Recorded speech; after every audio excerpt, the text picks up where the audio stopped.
Hello my dear students, let us start our today's class. Today we will discuss some applications of Newton's second law of motion. In our last class we have learned the mathematical expression of force, that is force equals to mass into acceleration or F equals to ma. Also force can be expressed as F equals to dp by dt, where dp is the small change in momentum and dt is the small change in time.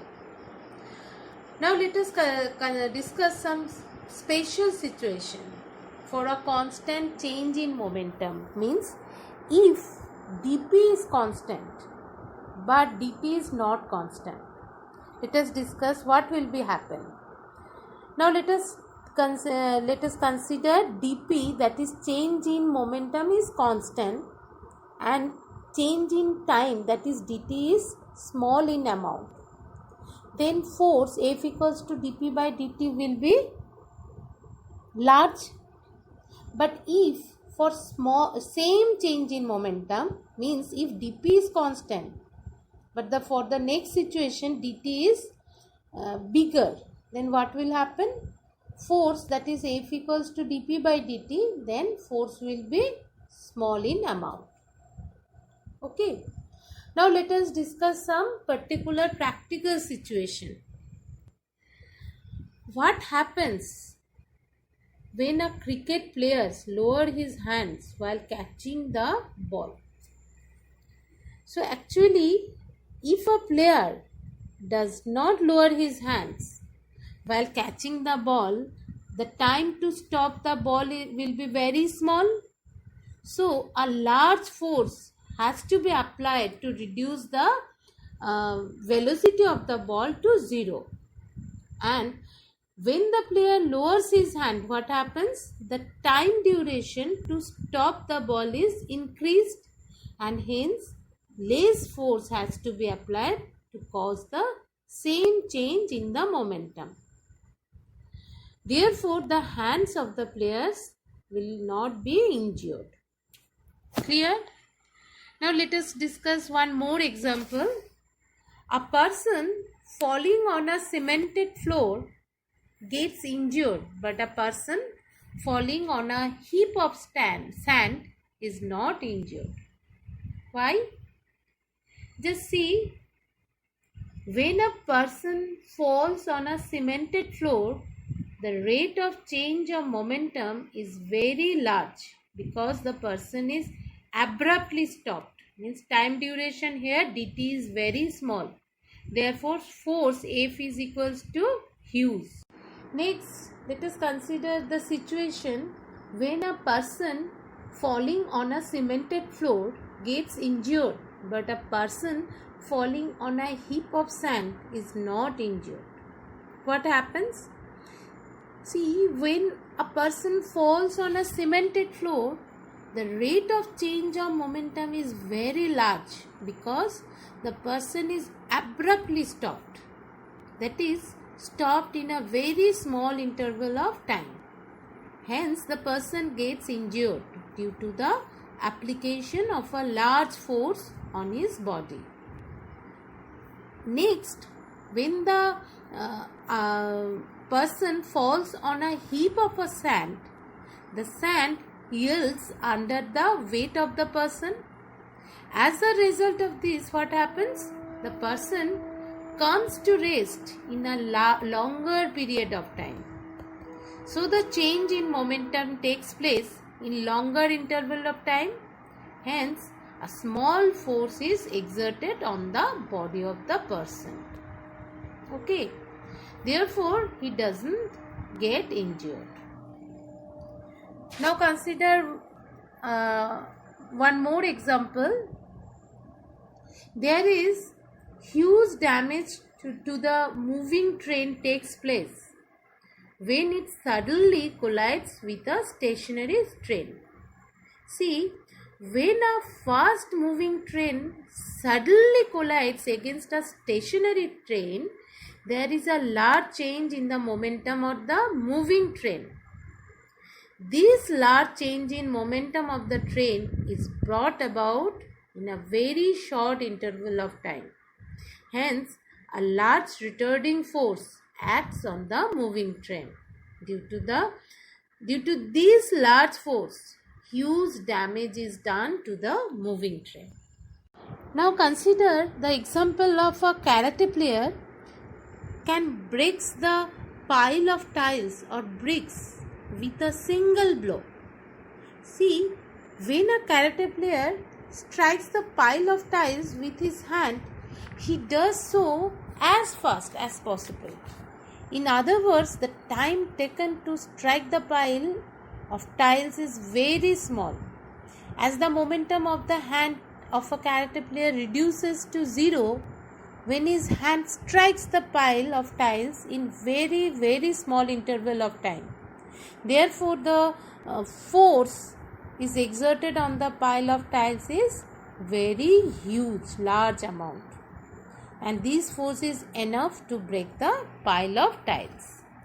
Next, we will discuss some numericals related to Newton's second law of motion. Now, first numerical, a man pushes a box of mass 50 kg with a force of 80 Newton. What will be the acceleration of the box? Now, see here, mass m is equals to 50 kg and force F is equals to 80 Newton, and we have to derive the acceleration of the box. Now we will use force equals to mass into acceleration, that is F equals to ma. Therefore A is equals to F by m. So just substitute the value of force and mass, and what will be the acceleration? 1.6 meter per second square. Next, number 2. A force of 2 Newton acting on a body changes its velocity uniformly from 2 meter per second to 5 meter per second in 10 seconds. Calculate mass of the body. Now see here, force F equals to 2 Newton, initial velocity U equals to 2 meter per second, final velocity V is equals to 5 meter per second, and time interval T is equals to 10 seconds. Now we will use the formula F equals to ma. Also we know acceleration A equals to V minus U by T. So we can write the expression as F equals to m into V minus U by T. Now just substitute the value of F, V, U and T and calculate. What will be the mass? M is equals to 6.67 kg. Next, number 3. A motorcycle of mass of 2000 kg is moving over a horizontal road with uniform velocity. If this motorcycle has to be stopped with a negative acceleration of 1.5 meter per second square, then what is the force of friction between the tires of the motorcycle and the road? See here, mass m is equals to 2000 kg and acceleration a is equals to minus 1.5 meter per second square, and we have to derive the amount of force, that is F. Now we know F equals to m into a. Now just substitute the value of mass 2000 kg and acceleration, as it is negative acceleration, we have to write this value with negative sign, that is minus 1.5 meter per second square. So F will be minus 3000 Newton. Now see here, negative sign shows that force of friction acts in a direction opposite to the motion of the motorcycle, and such force which acts opposite to the direction of movement is known as retarding force. Therefore, force of friction is also known as retarding force. Next, number 4. A bus of mass 5000 kg starts from rest and rolls down a hill. If it travels a distance of 200 meter in 10 seconds, calculate first the acceleration of the bus and second the force acting on the bus. So here mass is equals to 5000 kg. Initially the bus is at rest, means initial velocity u is equals to 0, s is equals to 200 meter and time t is equals to 10 seconds, and we have to calculate the acceleration and force. So first we will calculate acceleration. As to calculate force we require the value of acceleration, thus we will calculate the acceleration first. So using s equals to ut plus half of at square, we can calculate the acceleration. Here s is equals to 200 and initial velocity u equals to 0, and just substitute the value of t, that is 10 second. Just calculate, and what will be the acceleration? Acceleration we will get 4 meter per second square.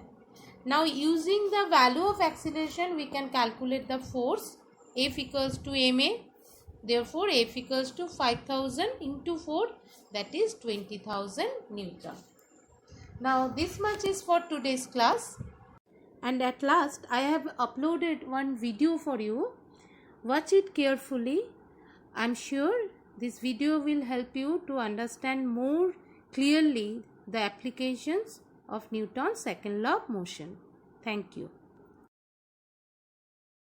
Let's now study about the applications of Newton's second law of motion. Starting with the first application, cricketer lowers his hand while catching the ball. As you can see here in this figure, a ball is coming towards the cricketer, and while catching the ball, the cricketer lower his hand in the direction of this arrow shown here. Their momentum of fast-moving ball is very lost. If we need to catch the ball, that means we have to get its final velocity 0. That means, in catching the ball, momentum of ball has to be reduced to 0. The force applied on the ball by hands is given by F is equal to mv minus u upon t. By Newton's second law, the force is directly proportional to the rate of change of momentum. If the ball is stopped suddenly, then velocity of ball is reduced to 0 in a very short interval of time. So, if t is very small, then F is going to be too large, and this large force may cause injury or damage. To prevent this, a cricketer lowers his hands while catching the ball. This increases the time taken to stop the ball.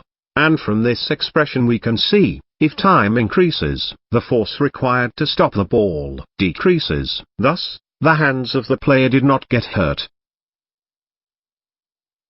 Seat belts in a car prevents the driver from serious injuries in case of sudden brakes or accidents. The use of seat belts in a car prevent injuries to the passengers in case of an accident or in case of sudden application of brakes. This is because when a car stops suddenly, the belt worn by driver increases the time of fall of passengers forward.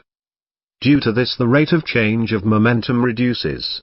Hence the passenger may not get injured due to less force acting on him. So always make sure when you are driving, your seat belts are on. Because if not, your condition can be like this.